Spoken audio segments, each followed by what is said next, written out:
Okay, so we just saw Les Mis. I'm not going to try and pronounce their full name because I cannot speak French. You can give a shot if you want. No, So I can't speak French either. I learned German in school. Yeah, never learned French. I just didn't learn. And I think we can both say that we did enjoy it. That's definitely the starting point. I wouldn't say I enjoyed it from a film perspective. That's actually what I'm going to say, because there are some shots that just go on. And they go on and they go on, and to me it's just really boring. I tried out some poor faces, but I can't help it. That's it. You've got a different point of view to say it. That's why it's I really liked it. It's like so good. Like a proper masterpiece of film. Just gonna be like, so many jokes I could make, but I'm going to hold my tongue. to make them later. But my problem is just with the shots was just especially with the I Dreamed a Dream. It just holds, and it holds on Anne Hathaway for about 2-3 minutes while she sings the entirety of the song. And to me, that just seems such a dull thing to do when film is supposed to be a visual medium. So you would imagine they would move, they would have something possibly a bit more symbolic in the area, which I would have liked. There's a heavy amount of symbolism, usually to do with Jesus and to do with the Christian faith, which is in the book as well, which you've been reading. Yes, upside down. Yes. To my book. But no, it's really awesome. I've read 250 pages of it, and I've still got it's 1,400 pages in its entirety. But, yeah. So it's gonna take me a while. But hey, yeah, you might be finished by the time the DVD comes out. Thank you. You can. I've got loads. So saying it's a long book, can't go slow reader. Yeah, but I mean, I read Lord of the Rings. So, I can. And this film gets kind of really depressing, and it's a good thing that Sacha Baron Cohen is in there in the film playing himself. Because he is. That's Sacha Baron Cohen playing himself. I can't separate him from a character. I love the first shot of him. He's holding a beer barrel. And yeah, he's holding a barrel. He kisses it, so I love you. So I imagine he does wake up every morning, but I actually imagine he says "I love you" to the mirror because that's how he sees himself. I hate Sacha Baron Cohen. I hate everything he's ever made. He'll always be Borat to me anyway. He won't be him. anybody else. But it feels like if we said anything about the music, there'd be no point because the music is time tested and it's wonderful. I think this is definitely one of them they made for people who know the musical. Yeah, that's definitely who the audience is. Or people who won't be bothered to go and see a musical because while they can't sit through a 3-hour stage play, they can somehow sit through a 3-hour movie, which is how I think for some reason. But no, I mean it makes sense. I mean some people just don't like the theatre. Yeah. But I mean I think what you're basically trying to say is that it's it's kind of still better as a theatre piece than as a movie. There was. And we saw the 25th. The 25th anniversary. Because you got it on DVD, and that just seemed. Can't afford to go and see it in London. I want to go see it in London, but I can't afford it. So yeah, but I have to go with the DVD. It just seems like that just works so much better. But it may just be. But I reckon you're probably right in some areas. I reckon they probably could have made it more suitable to being. Yeah, it's a film. You need to have those moments. You need to be showing stuff. They have massive budget, and half of the shots are stilled. They stay still. A person sings into the camera. That's about it. Half the time, I thought that Hugh Jackman was going to deep throat the camera because of how close he was getting. I was amazed. I was like, "My God, man, step back!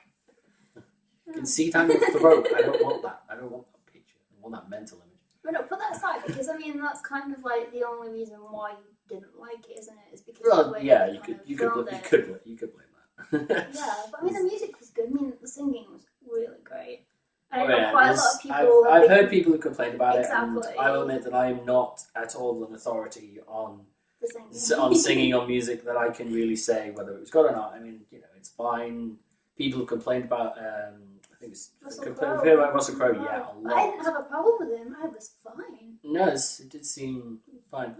I will say that this film is probably, depending on how your constitution is with this sort of stuff, it will probably make you cry.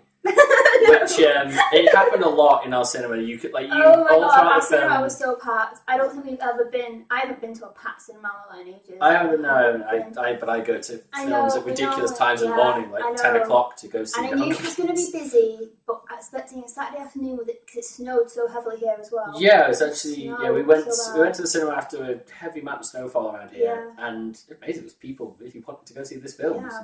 I knew it was going to be busy, but I didn't expect it to be like that busy. Yeah, we couldn't even get VIP seats. Well, yeah, but that didn't matter too much because we got seats that were higher up. And we did. Better place actually. That was moved people and. I didn't move people. Oh my god! They had next to me. We'll get to that in a minute. Yeah, the two people either side had coats on the chair. So it's always if you're not. I will say this: if you're saving a seat for someone, fine, put a coat on the chair. Do not put a coat on a chair and just keep it there. Leave it there because sit on them. I always sit on mine. But people sit the people will take the ones in closest to the steps and the edges, and then just forget about the middle seats, and that really kind of irritates me as well. Yeah, but we got there's more ways to get that good a seat. Away and it's like I didn't. I just went up and I was just like, are these seats free? And they're like, oh, we don't know about this one. But yeah, both of them friggin' free. But you, the couple next to me, I wanted to kill so badly. Yeah, I'm quite happy now I sat down first. I know. I could have been. God. The guy next to me wouldn't stop fidgeting. I don't know what was wrong with him. Maybe he had issues. I don't know. But he wouldn't stop fidgeting, and then throughout the entire movie, he was talking to his girlfriend. And it became clear to me that he knew the musical, his girlfriend didn't, and he was trying to explain it to her. And I know, we had this discussion in the car. Yeah, I know that sometimes I'll turn around to you and say, oh, what's that about? No, you'll ask me at the beginning of a film what a film is about, and then I question what the hell. That's home. That's our home. You don't go to the cinema, sit there and go, right, okay, can you tell me what this film is about? I wouldn't know what's that. But the worst thing about me was she turned around to him and I heard this and she was just like, is Fontaine going to die? And he said yes. And I turned around and shot him a really dirty look. You knew that was going to happen. I know, but I mean, come on, it was obvious. You don't need to. Oh, I'm sorry, I'm just mad. This is the other reason why I hate going to see films in the cinema, because I can't deal with people. So, that's why you need to be like me and go see them at stupid times. No human being alive would ever go. Yeah, definitely. You need to go see more of those films. I think the only other film I've ever seen at stupider time was when I went to see Tales of Earthsea, and that was at 10, and that was at the Trafford Centre. And there was only there were only 3 other people in that cinema other than me, and that was a dad and 2 kids.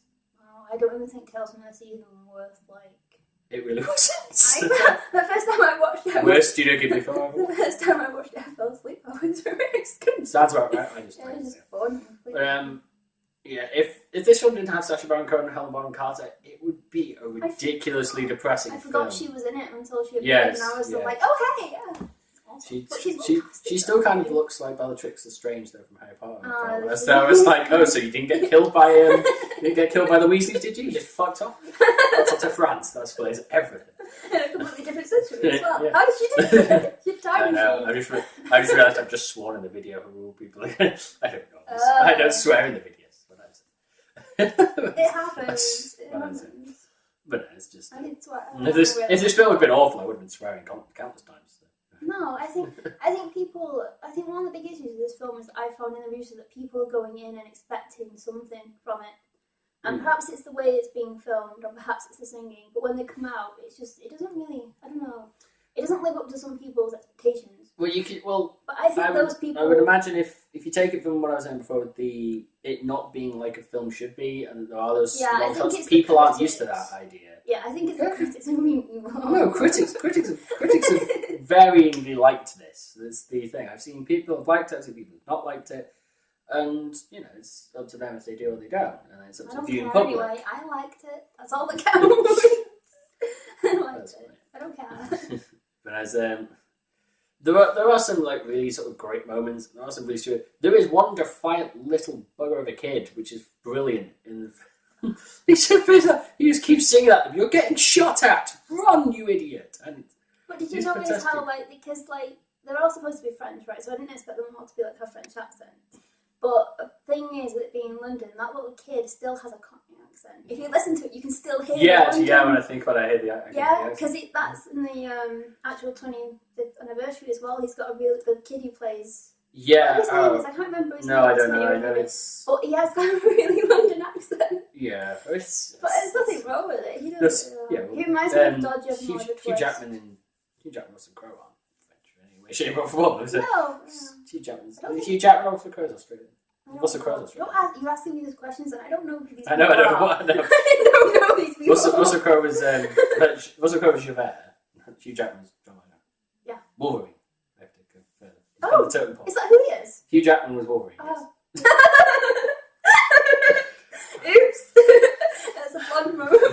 My slipped a lot. It's a long moment. There was I was making jokes throughout the film because there were just some moments where I just felt that the jokes needed to be made. Like Fontaine appears at the end, and it's basically she's meant to be a ghost. I just couldn't help but being in my seat, smirking, and just thinking, "Oh God, it's a zombie."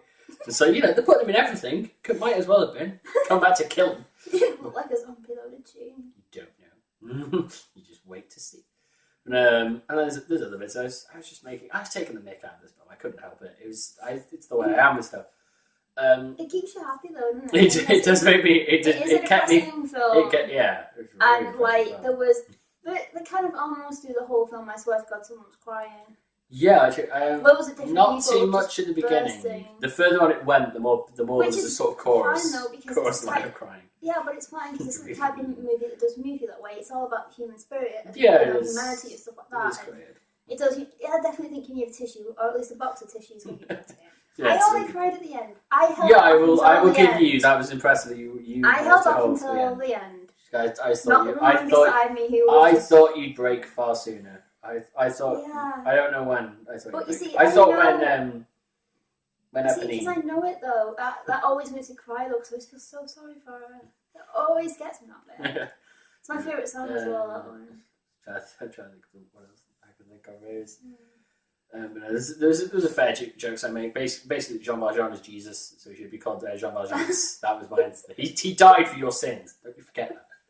That is basically at the end. That is like, you were at the barricade and thus I've had to die. You were living in a poverty place with Sacha Baron Cohen.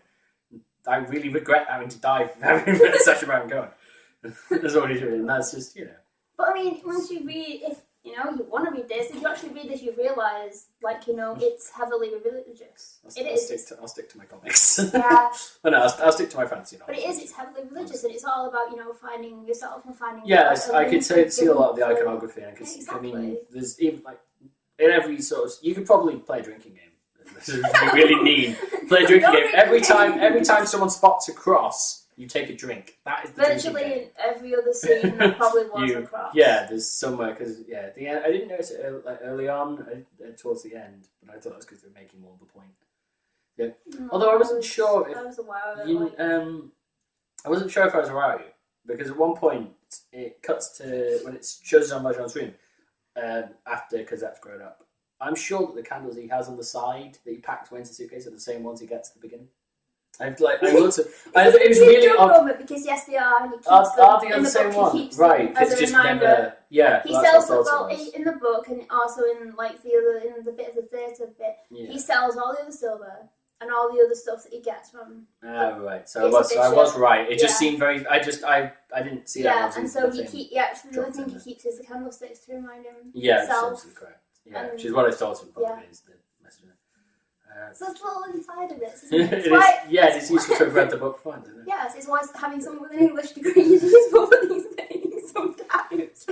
I'll hold off on the jokes I can make about that as well. No! Jokes better people make.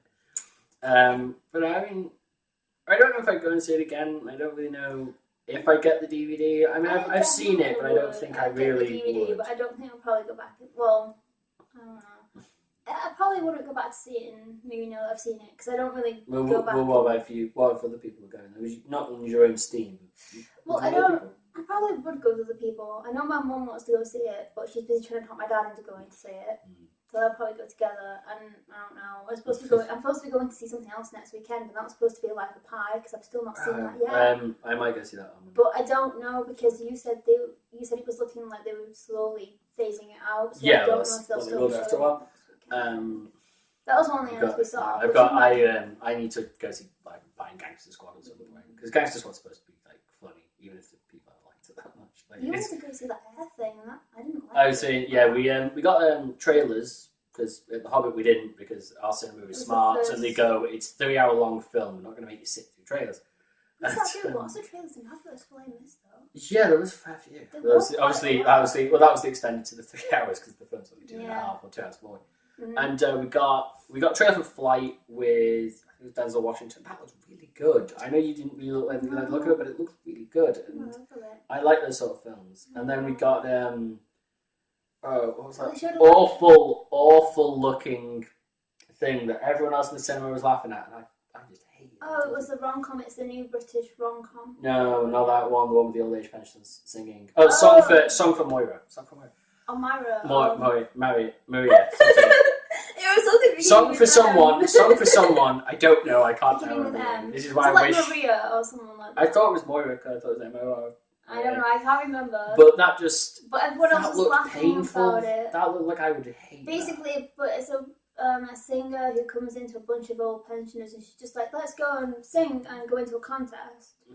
And then like the lead singer, who is like a very old woman. Well, the fact that they brought in that ridiculous publicity stunt of a thing, the OAPs with the spelling with a Z, because they were a real thing, weren't they? At some bizarre point, we chose to create that, and it just looked awful. It just it looked. I could predict the jokes, but if I tried the rom-com, I could predict the jokes if I tried. I can't remember what the rom-com was. I give it a year. That's what it was. Oh yeah, because it's about the couple who marries. Yeah, and that's the big thing of it. I give it a year, and then their marriage starts to fall apart. Which will happen after. Bit to bit, I could tell you what would happen in that film. But if you follow each other 7 months, of course, you know, like, yeah, marriage is gonna fall apart. So yeah, I was just saying that just looked. There was the trailer for 0.30, which I will probably go and see. And I will make my own mind on whether or not it advocates torture. I've heard people say it's good, but it's not my type of thing because it's the Afghanistan Bin Laden thing, and I'm just I have my strong views about that, so I don't want to go and see it. Well, it's about search for Bin Laden. I know, but I don't want to. I did think it's interesting to see a shot that was almost completely quiet, and in a horror film would have been a jump scare at the end of that. You know, the night vision one where they're moving towards the door. In another genre, I was probably trying to steal your sweets at the time. in the horror genre, they would have had something appear, but that was just I mean, there's plenty of stuff I want to see, but neither of those two romantic comedy pieces of. No, I don't. Excrement. That's what I'm going to refer to them as. God, your language today. Excrement is proper. Excrement is Italian, which I am not often. So I'd say that's about it, because I can't think of anything else really with the. I could probably go on about it for ages, but I know that there's Chinese sat downstairs, and I'm really hungry. It's not yet. I don't think. There are. I'm trying to think of all. Listening to see the Japanese is alright. There are a few of the jokes that I was making during the film, which I can quickly go over, which is stuff like Sacha Baron Cohen playing himself throughout the entirety of the film, and that's all I can imagine. Like, you can just make a joke about them splicing. There, though. Yeah, there is the needed levity in all the depressingness. Yeah, it's like you said before. If you didn't have that little, because it only has little snippets of comedy in it, though, only just little bits. If it wasn't for them, you'd want to hang yourself after the cinema, which would be really bad. Because it's just so depressing, though. Yeah, it's weird. I mean, there's one bit that I don't know how I feel about it, because I get why they put it in, but I don't understand it. Actually, it's two bits, actually. One is essentially spoilers, which I've already gone over spoilers anyway. So I think most people probably know what it's about anyway. Yeah, well, I know it's basically Javert, after all of the stuff happened. His final scene is him committing suicide, and he leaps from the top of I think it's an aqueduct or something. Bridge thing. Yeah, and as he drops, he drops, and as he hits the water, he hits this stone thing, and there is an audible thunk. There is a crack, like the sound of bones breaking in two. He proper broke his spine. And I don't know why. In God's heaven, they've. But the thing is, it's so sad though, because I'm pretty sure just in that couple of seconds you don't even hear the water, and the water. The water, because it's like a proper fast river, and it's running down like a waterfall. I'm pretty sure there's an audible silence bit where you don't hear anything, and all of a sudden it's just it's crack. Just well, that's the thing. I don't know. I would go over this film and see how it plays out differently, which is that. Because I think you could not have the noise and just have that just be complete. It's a really unnecessary sound. Yeah. You winced when that sound, because I would have too. I wasn't expecting it, and it was that loud because the cinema was quiet because everyone was busy going. Really, right, okay, he's going to do it now, and then it was just so loud. So I'm not part of why I couldn't take that seriously half the time I was making jokes. I forgot he killed himself. Yeah, which was quite obvious what we were about to do. I know, but I forgot. I was busy going there. Okay, he's gonna do it. Was it not? And I was trying to remember, and I was sat there thinking, I can't remember in the play, in the musical. I'll say from a filming prospect, this film has been really easy to edit. Some of the long-running shots that they had.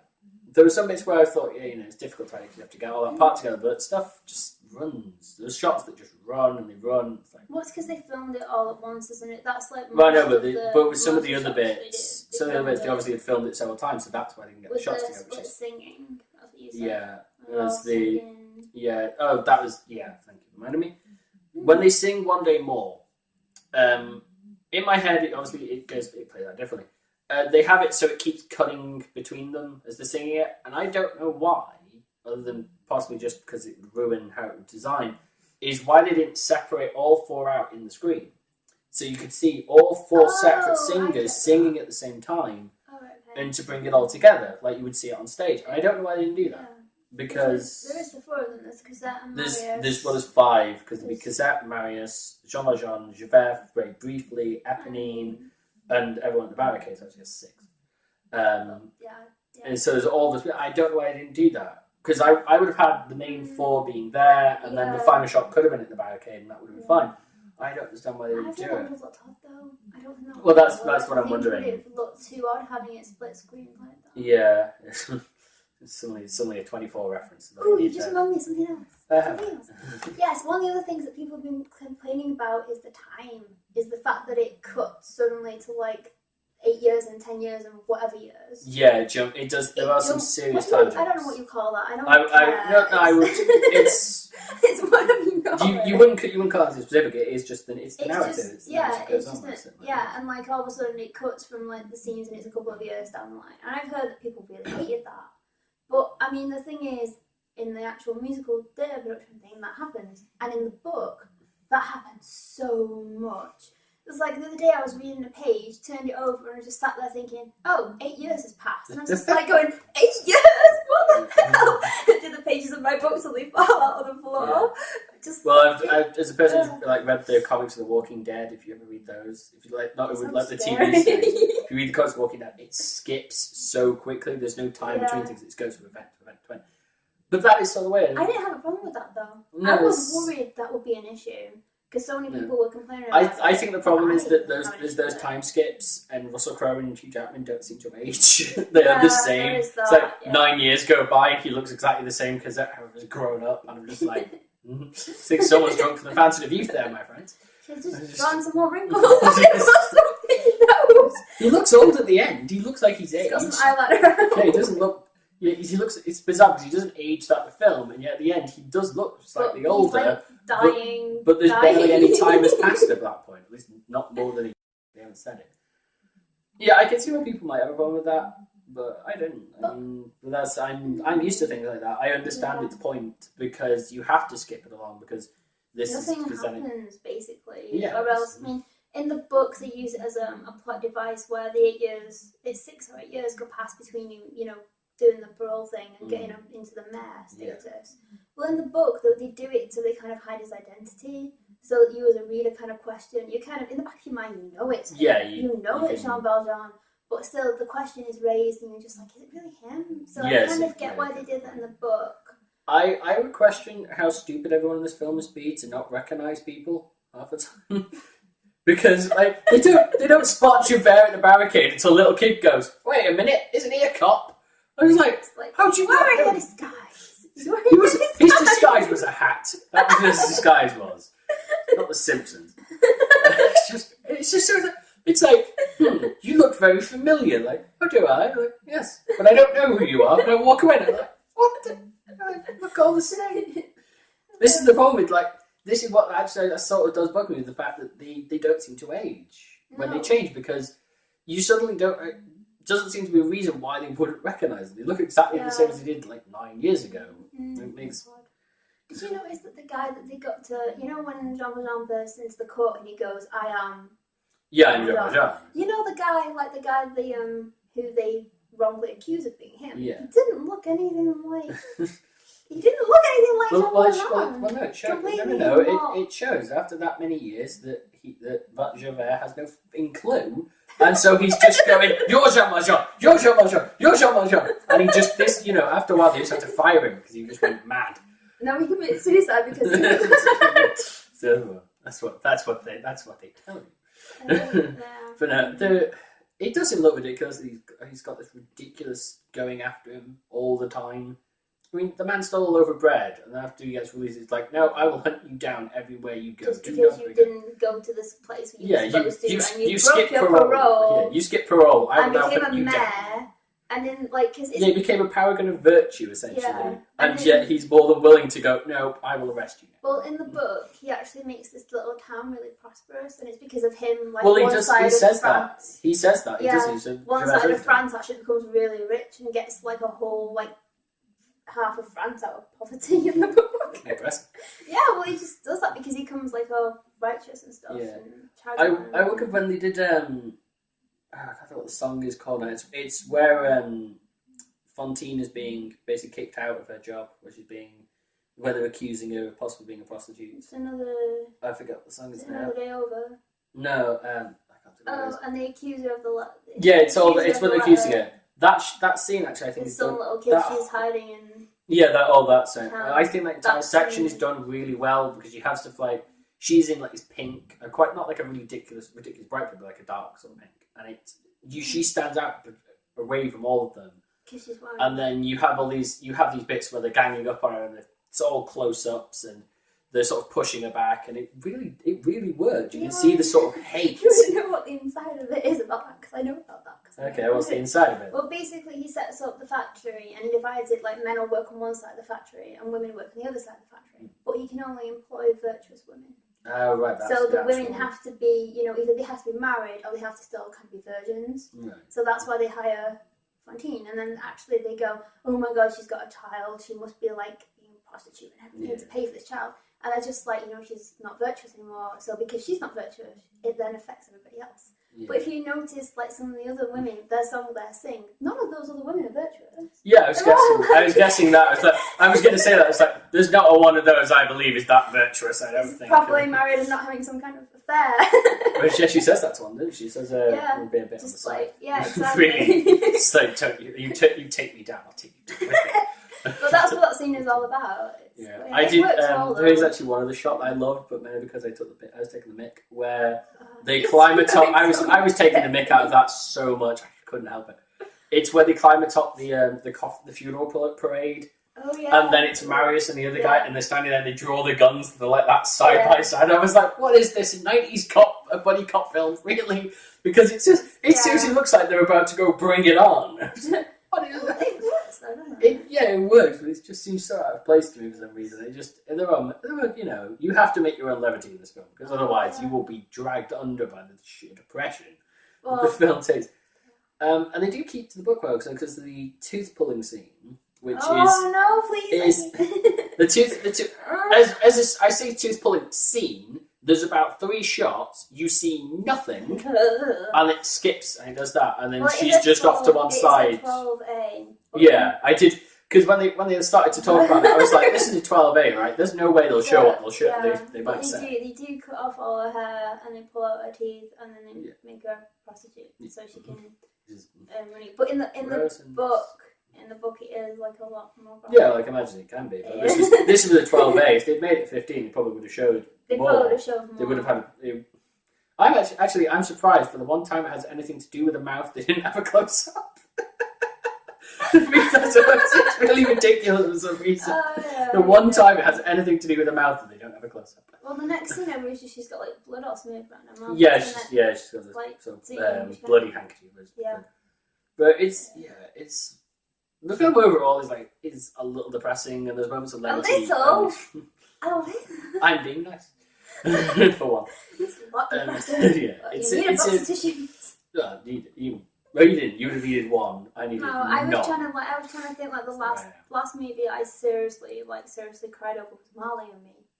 And I only saw it about a year and a half ago because I'd read the book, knew what happened. Yeah. But I saw it and my dog of like 12 years had died a couple of months before I saw it. So I was just like sat there pouring tears watching Marley and Me. Yeah. So that's the last serious film. I can't think of what films I cry at. I cry at the end of Lord of the Rings for some reason. But that's Victoria. Yeah, no, it's just really no. Like in the final bit where Frodo and Bilbo are about to sail off to the other to where all the elves are going. For some reason, I get tears. I don't know why. It's not sad. It's they are going to live forever in a magical kingdom beyond the sea. Why am I crying, you idiots? Because it's just happy. It's just really happy. Yeah, and it's even if there wasn't for those moments of levity with Sacha Baron Cohen and Helena Bonham Carter, which is. So I actually, even though I don't like Matt Lucas, I would have preferred him to reprise the role just because he played that in the 25th anniversary movie. And he was quite good. He suited the character. He played up that being a complete and utter ass, and it just made it. But I will get the fact that I didn't ask him to do it because he would have done really well. Yeah, he would have done better than. I liked a lot of the cast of the 25th anniversary version actually in comparison. When I think about it, when I go over stuff on my head. You've only seen it once. I've seen. Well, no, I've watched clips on YouTube and stuff. I've seen that. I was partly distracting you. Yes, but I've seen like the performances they've given and stuff, and I would just preferred it. Yeah. Although if I've got to be honest, I kind of preferred the version of One Day More that that guy with the glasses team did for the Starter Chicks review. Something about Doug Walker singing something about it. Fantastic. I don't think I've seen it. You'll have to show me later. I will. Yeah. You might have shown it to me. I might have shown. I don't know. I've seen lots of parodies and lots of other people singing his songs because it happens because it's yeah, I will give it about 4 months before Glee has an episode where they're singing it. They'll just ruin it. They will. Glee needs shooting. The most awfulest thing ever, officially. Tyas and Tyas show dedicated to ruining the best songs that we have. So, 2 more things I want to add before I forget. Yeah. Number one, I really kind of need to find out about the elephant statue because I was curious about that because I should know about it. But I don't. Yeah, that seemed it seems prominent at the beginning because they sort of show it. Yeah, and I can't I'm not because I've only read 250 pages of the book. Yeah, you're probably a long way from that bit. Yes, probably. But I can always Google it. I'm not because I already know it's just one of those things. Is that when I started reading the book, I was just I'm not gonna set myself to finish it. Yeah. Because it's that. I mean, the thing is, I suppose, probably for an average kind of normal reader, it's hard going. But for someone who likes, the classics and 1800 literature, it's really good. And I got into it a lot faster than I thought I was gonna. I've hardly put it down now. I've got 4 or 5 books I've got to read before I could even think about getting stuff like that. But it's a lot of fantasy stuff that I want to You'll get finish. through that fast though. But yeah, I want to know about the elephant. Because I think that is really important and symbolic, and I wish I kind of knew about it. Yeah. So I want to Google that later. And also, this is stupid, but you know how you're making jokes? The one joke I made. You know when they built the barricade and they've got those 2 coffins? I wanted someone to jump out of a coffin or a corpse to fall out of the coffin. I know that's really that would have been a rather interesting moment. They charge the barricade and it's spring loaded. It opens. They just go fucking. Just stop swearing. I can't help it. I despite my other videos where I don't swear because I see no reason to, I swear a lot in real life. Oh my god, a person who swears. But no, I was just expecting them to blow up the coffins or something, and in the shots where they're firing at the barricade, they seem to more fire kind of up and over. Yeah. I mean, it would make, and I don't know how war works, I don't know how cannons work, I'm not interested in those I love the fact that when the cannons get brought out, they really think they're going to have a chance. It's just guys, you've got normal guns, these are friggin' cannons. This is an army, this is the French army! I'm just going to question that. I do love the fact that there is that moment where they know they're about to be killed, and they start banging on the door, and it's just the close of the shutters above, and it's just truly, we cannot associate with you will be. Because it's in a corner, isn't it, with this tavern where they always go, and it's the houses on either side. And all the women are just well, we're going to leave you to your fate now. Which I think is really... That's actually something that seems strange, because at least in the 25th anniversary rate, I've not seen it yet. The barricade seems to be something that's a lot bigger, yet there it seems very condensed. It seems very, it's just in this one small street. Corner, and also you have to wait till you get to that bit in the book and have a read, but it just seems so...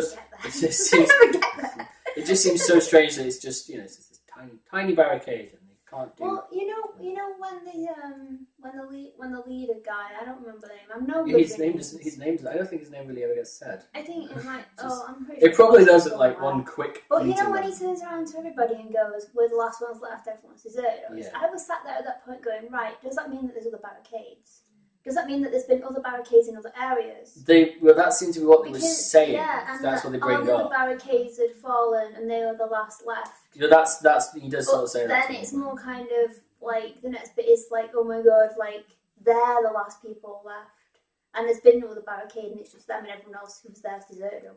No, I'm not sure because it doesn't. Obviously, it doesn't show. Yeah. It doesn't, which is it's another problem if you don't show these things you don't know. I think there are because they do seem to say it as if there is. There are other but barricades. it could truly be that is just the one, which then obviously does make everything a little sad. I don't quite understand why it's we will run back to this spot. What were they supposed to do from there? There was about 20, 30 people, hundreds of French military coming to shoot you. You run back to the tavern and make a barricade. Really, you could have added you could have put a little timer of how long till screwed. That's what I would have wanted to see. I am in no way a nice person when this comes to I am a cold-hearted git. That's what I have become. What university life is making you. Yes, I do probably. But no, it's just right. I did feel like a lot of the time I couldn't actually even care for them because you saw them for so little. Yeah. And I got like the songs I was supposed to make you feel sympathetic and you're supposed to understand the problems, but after a while it's just I've known these people for about half an hour. Really, I don't know anything more about them other than they wish to have a revolution. That's the other thing in the musical is that the history is never properly explained. You really get that. And most people I've heard people go, "Oh no, it's like the proper French Revolution," and it's not. It's set like 24 or 20 odd years after the proper French Revolution, which they do say at the beginning, actually. Which they say at the beginning. So this was more kind of the fact that they had a new king on the throne. Yeah, this is the student revolution. Yeah, this was the fact. This was like the next generation rising, where they've gone right. Okay, the new king. Nothing has changed. We're gonna have make a standpoint. But it's odd saying that because in the book, basically, if you kind of poke the bug, but if you basically remove the story and the plot from this book, what you're left with is a whole history of France at that time. Because this book deviates into so much French history, it's quite unbelievable. It doesn't even start with Jean Valjean pulling the boat. Yeah, this is the thing. This is one of the things that angered me on Wikipedia. Because you said it starts directly at that point. Wikipedia says that it starts with Jean Valjean showing up at the priest house. That's one of the things that Wikipedia says happened. But that's not true. For a whole, I think, 70 pages, the opening 70 pages, it's about the priest who helped Jean Valjean. Yeah, which is obviously it's about the priest's life. But of course, Wikipedia has also at one point said that George Washington was king of the weasels. So really, can't be trusted. That probably didn't. That's probably not true. Somebody go edit Wikipedia and make it say that George Washington was once king of the weasels. I shall see it done. Do it myself if I have to. I like that setup though, and I like the history. That's the reason why I wanted to read the book. Well, you never know. They might do like Lord of the Rings did, with a special extended edition, where it's just this is the history of France at the time, and enjoy it all. So you will now be cultured. If you think about it, though, there's nothing about the history of France at that time, besides from the little snippets of information you get. And what you can pick up at. There's no historical content to it. Yeah. But I mean, in a way, I kind of understand why they'd have to remove that because it drags the plot down in the book. I don't understand why they added on that extra song for Javert where he's talking about the stars, other than because it's a nice sort of shot over. He said there was one added song. Yeah, but I spotted at least 2 or 3 songs that I didn't actually know. Oh, that's odd. Because I knew about the one. when Jean Valjean, and I'm not going to pronounce his name right, but I don't give up. I'm hungry. It's French, whatever. You know when he and Cosette are in the carriage and he's just taking Cosette away and he sings that song? Yeah. I didn't recognise that song from the musical. Alright. We'll have to. And there is another, the Javert song that he sings. There are quite a few, just little bits. Yeah, maybe they don't count this full song because that one where he's singing, he's looking out over France, which and actually, I think about it. That bit where he's looking out over Notre Dame. Oh, that's in the musical. Is that in the musical? Right. Yeah, that's in the musical. That's amazing. It's difficult to remember. That's his soliloquy solo thing in the Definitely musical. Not the word soliloquy. It's whatever you call it. That's his solo. That's his solo in the musical. So that is his song. Okay. But there is one on 2 songs and a little bit of snippets of padding that they've kind of added in. But I mean, it helps it flow. It does. It helps it flow and helps you give little information. Yeah, okay. I'm gonna stop rambling now. It plays the thing for which to catch the conscience of the king. That's soliloquy from Hamlet. That's the one bit of culture I think I can ever throw out, and that's because of The Simpsons. Everything I know, I learned from The Simpsons. No, that's bad. I have to get you to read some Shakespeare later. I know, I'll stick with 10 things I hate about you. That's a modern version of Taming of the Shrew. That's fine. And it's good. It's Heath Ledger and it's Joseph Gordon-Levitt. It's perfect. Right. Well, I think. Right. Well, I think that's everything we've got. I don't know if I was shooting any of these on my own because I'm going to go see things like Gangster Squad, Life of Pi, Django Unchained, whole host of films.